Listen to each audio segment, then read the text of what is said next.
Hi everyone, welcome to the class once again. मैं आशा करता हूँ बहुत अच्छे होंगे, बहुत अच्छी सेहत में होंगे और आज की क्लास में तैयार होंगे।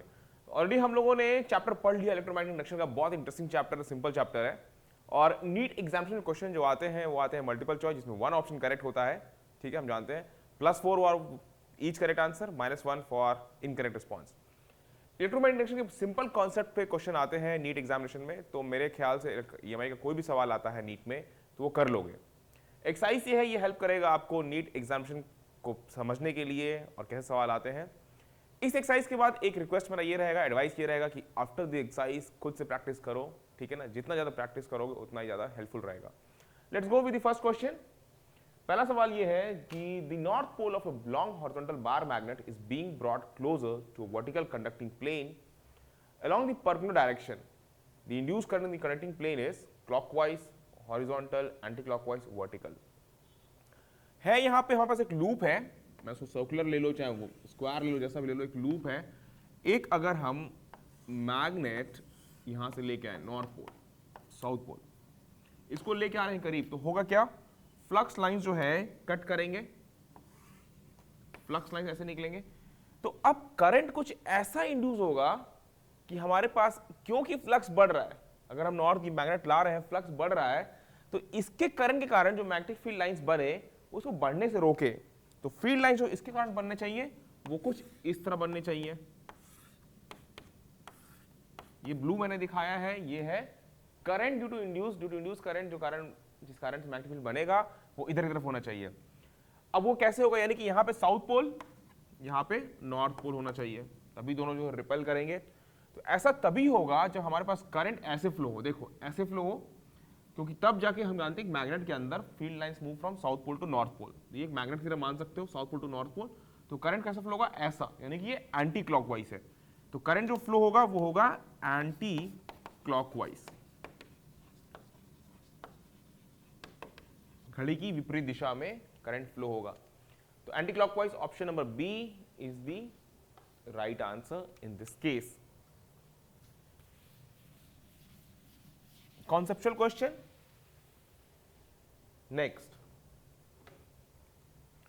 a metal ring is held horizontally. एक metal ring है, उसको horizontally held किया है, and a bar magnet is dropped through the ring with its length along the axis of the ring. The acceleration of the falling magnet is equal to g, less than g, more than g, depends on the diameter of ring and length of magnet. Case क्या है? हमारे पास एक है horizontally metal ring को held किया है, ऐसे हमने एक metal ring को held किया हुआ है। फिर यहाँ पे एक मैग्नेट जो है, कैसी पोलैरिटी, वो ड्रॉप हो रहा है। अब जब ड्रॉप होगा तो हमें लगेगा, अगर ये कुछ रहता नहीं, अगर ये नहीं रहता तो नॉर्मली ड्रॉप हो जाता with acceleration due to gravity. इसके होने से क्या होगा? होगा क्या कि यहाँ से फ्लक्स जो है इंटरैक्ट करने लगेगा इस रिंग से, इसके कारण इंड्यूस्ड ईएमएफ होगा। फिर इसके कारण क्या होगा कि ऐसा फील्ड बनेगा जो इस फील्ड को बढ़ने से रोके, इसको फ्लक्स को बढ़ने से रोके। तो इसके कारण जो फील्ड बनेगा वो ऐसा बन जाएगा। तो करंट कुछ ऐसा इंड्यूस होगा कि यहाँ पे नॉर्थ पोल और यहाँ पे साउथ पोल बन जाएगा। तो इसका मतलब क्या है? ये इसको रिपेल करने लगेगा, यहाँ पे फोर्स लगाने लगेगा, इसको इस तरफ फोर्स लगाने लगेगा, जस्ट ऑपोजिट। जब फोर्स लगाने लगेगा, इसका मतलब जो इसकी एक्सेलरेशन ड्यू टू ग्रेविटी से गिर रहा था पहले, उससे नहीं गिरेगा, अब लेस देन जी से इसकी acceleration will be less than g. ठीक है, कोई दिक्कत नहीं है, ऐसे करेंगे हम ये केस। नेक्स्ट, तो यानी कि आंसर क्या होगा इसका? लेस देन जी, ऑप्शन नंबर बी। कोई दिक्कत वाली चीज नहीं है, सिंपल है। ठीक है, एक एक सवाल सीखते हैं आराम से। Conceptual question, question number 3। A coil of copper having 1000 turns, भाई कॉपर कॉइल है, 1000 टर्न्स है, is placed in a magnetic field B equals to 4 × 10⁻⁵ tesla. Magnetic field ये दिया हुआ है, परपेंडिकुलर टू इट्स एक्सिस। इस एक्सिस से परपेंडिकुलर आपने एक कॉइल रखा है। The cross-sectional area of the coil is 0.05 square meter if it turns through 180 degree in 0.01 second. 0.01 second में 180 डिग्री घूम गया है, then the EMF induced in the coil is this, this, this या this. भाई होगा क्या? EMF induced क्या होता है? EMF induced is equal to del phi by del t. ठीक है, ये दिया हुआ है हमारे पास 0.01 सेकंड में हो रहा है। del phi क्या होगा भाई? कॉइल पहले ऐसा था, अब ये घूम गया पूरा 180 डिग्री से, तो चेंज जो आएगा, चेंज वो आएगा बी डॉट ए, डेल्टा कर देते हैं बी डॉट ए, यानी कि बी ए इनिशियल फाइनल कर देते हैं माइनस बी ए इनिशियल। अब इसको निकालने के लिए 180 डिग्री से घूमा है हमारे पास, अगर पहले प्लस बी ए लेते हैं दूसरी बार माइनस बी ए हो जाएगा, ये आ जाएगा ट्वाइस ऑफ बी ए। यहाँ पे बी ए माइनस बी ए इनिशियल, क्योंकि एक बार एरिया वेक्टर और मैग्नेटिक फील्ड वेक्टर 0 डिग्री बनाएंगे और एक बार 180 डिग्री घूमने के बाद 180 डिग्री बनाएंगे, उस केस में बी ओ कॉस 180 हो जाएगा, ठीक है ना। इस तरह करेंगे, हमारे पास ये निकल के आएगा ट्वाइस ऑफ बी ए निकल के आएगा। आगे चलते हैं, यहाँ पे coil of copper having 1000 turns is placed in a magnetic field, ये दिया हुआ है परपेंडिकुलर टू इट्स एक्सिस। तो हमारे पास परपेंडिकुलर टू इट्स एक्सिस, इसका एक्सिस अगर हम लेंगे और फिर उसके बाद ये करते हैं, और यहाँ पे क्योंकि for N coils, so N delta phi हो जाएगा twice of N B A, ठीक है। ये निकल के आ जाएगा, डिवाइड बाई डेल्टा टी कर दो, वो निकल के आ जाएगा ईएमएफ इंड्यूस्ड। तो EMF induced will be twice of N B A divide by delta T is equal to 2, N की वैल्यू है यहाँ पे कितनी 1000 टर्न्स, multiplied with magnetic field 4 × 10⁻⁵, multiply with area 0.05, बहुत सिंपल कैलकुलेशन होगा, divide by delta T that is given as 0.01। ये चीजें हैं यहाँ पे 10⁻⁻2 ऊपर जाएगा 10⁻+2, वो हो जाएगा फिर 5 × 2 10, ठीक है ना। तो 10⁻4 10⁻5 10⁻1 बचेगा, तो 4 × 10⁻1 0.4 volt will be the answer, 0.4 volt. Option number A सही जवाब है इसका, 0.4 वोल्ट्स। तो बस सवाल देखो, तुरंत फॉर्मूले में रखो, सही जवाब निकल के आ जाएगा। नेक्स्ट सवाल करते हैं हम लोग। Fourth, coil having 500 square loops of side 10 centimetre, 500 square loops, coil में कितने लूप्स हैं 500। एक एक डेटा लिखते हैं यहाँ पे।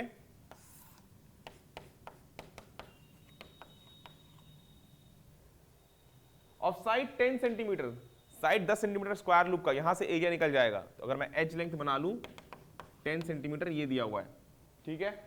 इस place normal to magnetic field, magnetic field से नॉर्मल रखा हुआ है, which increases at the rate of 1 tesla per second. Coil ऐसा है, इससे नॉर्मली रखा गया है मैग्नेटिक फील्ड से, देखो पूरा सिनेरियो ऐसा है। Field is increasing at the rate of 1 tesla per second, यानी कि delta B by delta D 1 tesla per second ये दिया हुआ है, ठीक है। तो इंड्यूस ईएमएफ एस कैसे निकल के आएगा, E equals to delta phi by delta T, ये लिख सकते हैं। एरिया कांस्टेंट है, तो delta B by delta T, area कितना होगा 10 सेंटीमीटर है, तो 10 whole square into 10⁻⁴, delta B by delta T is 1, ऐसे कर देंगे। और n हमारे पास 500, n भी मल्टीप्लाई कर देते हैं, 500 है तो 500 से मल्टीप्लाई कर देते हैं यहाँ पे, ठीक है। ये निकल के आएगा 10⁻2 10⁻⁴ 10⁻², तो बचेगा 5 वोल्ट्स, ठीक है। 5 वोल्ट्स देखते हैं यहाँ पे, ऑप्शन नंबर डी हमारे पास है सही आंसर इसका।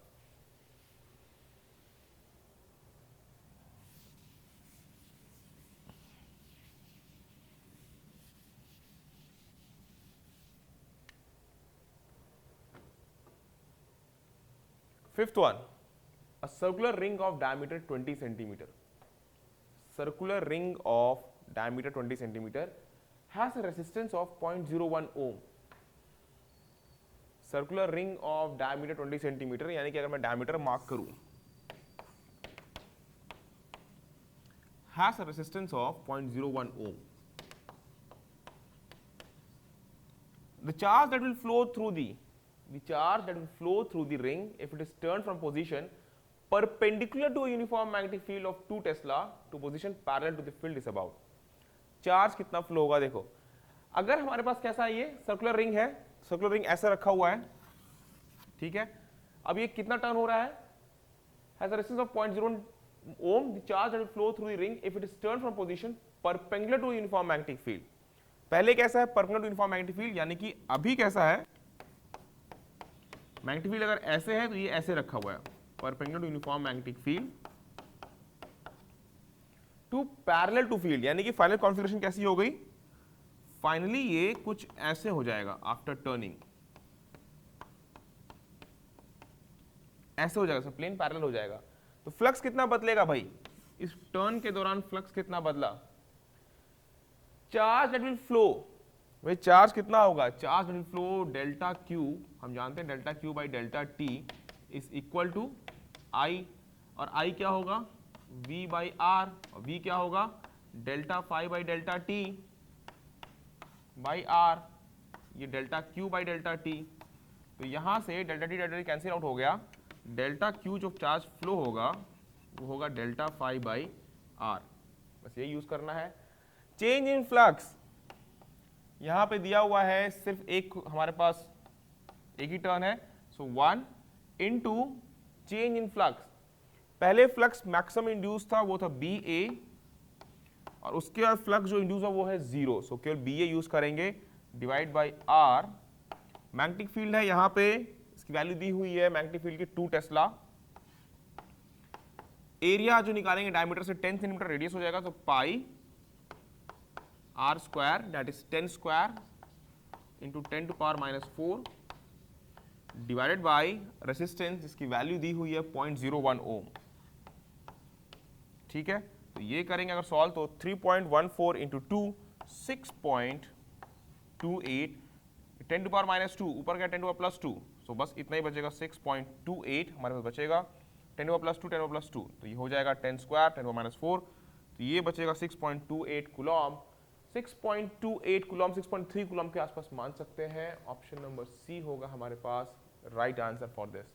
ठीक है, ऐसे करेंगे हम लोग स्टेप वाइज और सही जवाब निकल के इस तरह आएगा। होप कि एक एक चीज क्लियर हो रही है, ज्यादा टफ सवाल नहीं कर रहे हैं हम लोग, और नीट में सिंपल सवाल आता है, कॉन्सेप्चुअल क्वेश्चंस आएंगे तो उनके लिए प्रिपेयर रहना है हमें, कॉन्सेप्ट्स क्लियर होना चाहिए चैप्टर का, that is required for this chapter. 6th one, coil of area 100 square centimeter having 50 turns,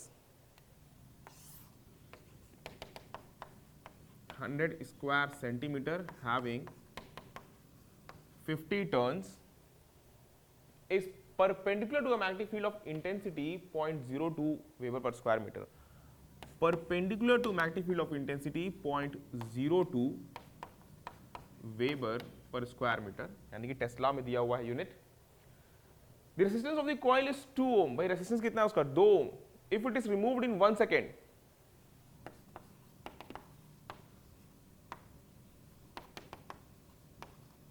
if it is removed in 1 second from the magnetic field, the induced charge produced is, induced charge again will be equal to delta q will be equal to delta phi by r, अभी just हम लोगों ने किया है, ठीक है ना। तो यहाँ पे r दिया हुआ है और डेल्टा फाई क्या होगा भाई, रिमूव्ड, यानी कि टोटल फ्लक्स फ्रॉम मैक्सिमम से 0 हो गया, बी ए और एन बी ए करेंगे हम यहाँ पे, divide by R, N 50, B की वैल्यू है 0.02 multiplied with area 100 square centimetre, so 100 into 10 to power minus 4 proper SI units में, डिवाइड बाई 2। ठीक है, ये लिख सकते हैं 2 इंटू 10 पावर माइनस 2, और ये 2 कैंसिल आउट हो जाएगा, 10 to power minus 2 10 to power plus 2 cancel out, so 50 into 10 to power minus 4 coulomb will be the answer. तो 50 इंटू 10 पावर माइनस 4 अगर हम लिखें इसको तो 0.005 कूलम आएगा निकल के, 0.005 कूलम। ऑप्शन नंबर डी होगा सही आंसर इस क्वेश्चन के लिए।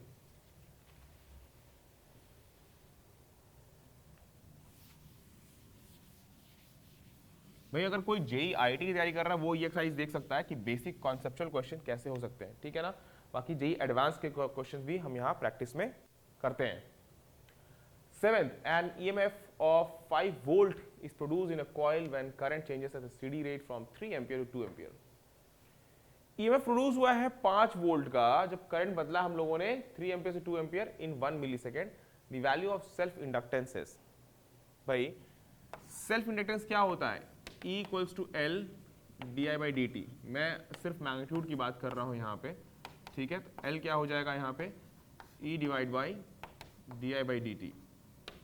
EMF induce is 5 volt, D I क्या है हमारे पास 3 एम्पियर टू 2 एम्पियर, यानी कि 1 एम्पियर का चेंज आया है। टाइम कितना यूज किया हम लोगों ने, 1 millisecond. So 1 into 10 to power minus 3, ये हो जाएगा 5 into 10 to power minus 3 henry will be the right answer. 5 into 10 power minus 3 henry, यानी कि 5 मिली हेनरी हमारे पास आंसर होगा इसका।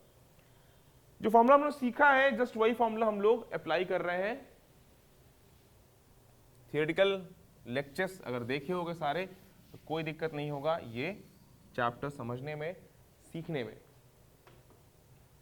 8th, a 10 henry inductor is carrying a current of 2 ampere. भाई 10 henry inductor, यानी कि इंडक्टर की वैल्यू दी हुई है 10 हेनरी, इंडक्टर्स की वैल्यू। At what rate should the current be change so that an EMF of 100 volt is induced. Current किस रेट से बदलें, E equals to L d I by d t, ठीक है।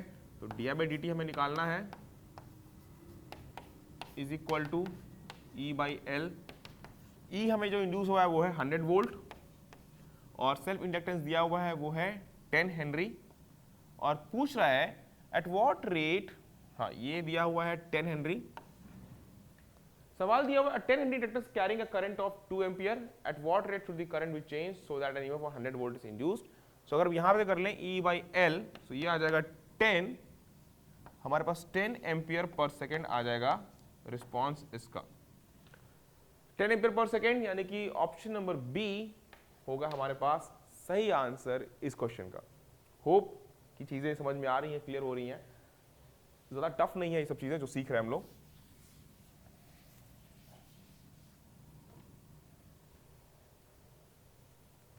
Ninth one, two circuits have mutual inductance of 0.09 Henry.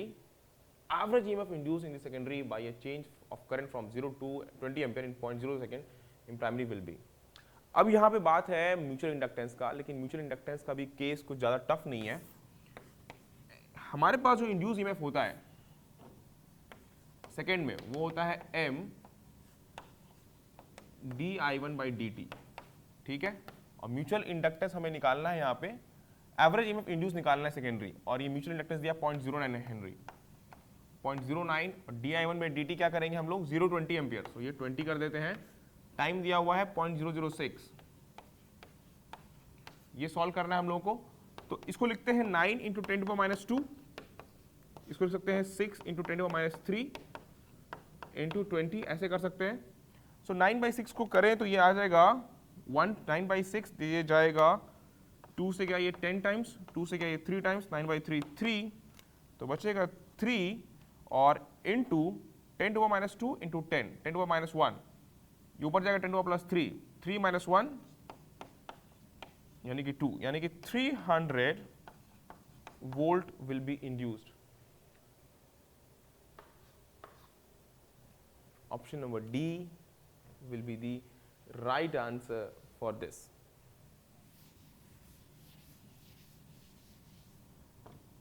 Next one, 10th, the current from A to B is increasing in magnitude. A से B current जा रहा है, increase हो रहा है magnitude में। What is direction of induced current if any in the loop shown in figure? A no current is induced, B clockwise current, C anti-clockwise, D alternating current. भाई current इसके कारण जो फील्ड बनेगा, अगर मैं फिंगर को curl करूं, thumb दिखाऊं इधर, तो फिंगर मेरा इस साइड में बोर्ड के बाहर आ रहा है, तो मैग्नेटिक फील्ड जो होगा करंट के कारण वो हो रहा है बोर्ड के बाहर, तो हम उसे डॉट से रिप्रेजेंट कर देते हैं हर तरफ। अब क्योंकि करंट बढ़ रहा है, it is increasing in magnitude, current बढ़ रहा है, तो जो इंड्यूस्ड ईएमएफ के कारण जो मैग्नेटिक फील्ड बनेगा, जो इंड्यूस्ड करंट के कारण जो मैग्नेटिक फील्ड बनेगा, वो इसके जस्ट ऑपोजिट होना चाहिए। तो वो मैग्नेटिक फील्ड बनना चाहिए अंदर। वो कब बनेगा? जब करंट हमारा ऐसा हो, जिस सेंस में मेरा फिंगर कर्ल हो रहा है, और ये सेंस कैसा है? क्लॉकवाइज, ऐसा होना चाहिए सेंस, क्योंकि इसके कारण फील्ड बन रहा है ऐसे बढ़ता हुआ, इधर से बढ़ता हुआ, तो फील्ड बने ऐसे, जो इसको घटाए, राइट हैंड मैं यूज़ कर रहा हूँ, आपको भी राइट हैंड यूज़ करना है, तो घटाए तो हमारे पास क्लॉकवाइज करंट इसमें फ्लो होना चाहिए, ठीक है, ऐसा फ्लो होगा करंट हमारे पास क्लॉकवाइज, जो कि डायरेक्ट करंट होगा और क्लॉकवाइज करंट फ्लो होगा एक ही डायरेक्शन में, ठीक है ना। तो ये रहा आज के एक्सरसाइज के 10 सवाल। देखो नीट के क्वेश्चंस होते हैं, सिंपल होते हैं, आपको जल्दी जल्दी करना है कम समय में कॉन्सेप्ट यूज करके, क्योंकि बहुत सारे सवाल होते हैं 3 घंटे में सॉल्व करने के लिए।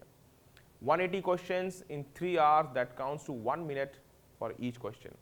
जैसा मैंने बताया कि आपको 45 क्वेश्चन फिजिक्स में, 45 in chemistry and 90 question in bio, dividing in zoology and botany. तो फिजिक्स के 45 क्वेश्चंस आपको कम से कम, मैं तो आप सोच रहा हूँ 1 घंटे में, 1 घंटे में बोलता हूँ कि 40 to 45 मिनट्स लो उसे करने में एग्जाम टाइम में, ताकि मैक्सिमम टाइम हो आपका बायोलॉजी के लिए और अदर न्यूमेरिकल्स के लिए, ठीक है ना। तो ये था आज के सवाल जो हमने प्रैक्टिस किए नीट लेवल के कॉन्सेप्चुअल क्वेश्चंस। आप और सवाल प्रैक्टिस करिए, ठीक है, that will be more beneficial for you all. मैं अगली क्लास में कुछ और कॉन्सेप्ट के साथ और नॉलेजफुल थिंग्स के साथ मिलूंगा, तब तक के लिए मेरी बेस्ट विशेस आपके साथ है। धन्यवाद आप सभी का मेरे साथ जुड़ने के लिए।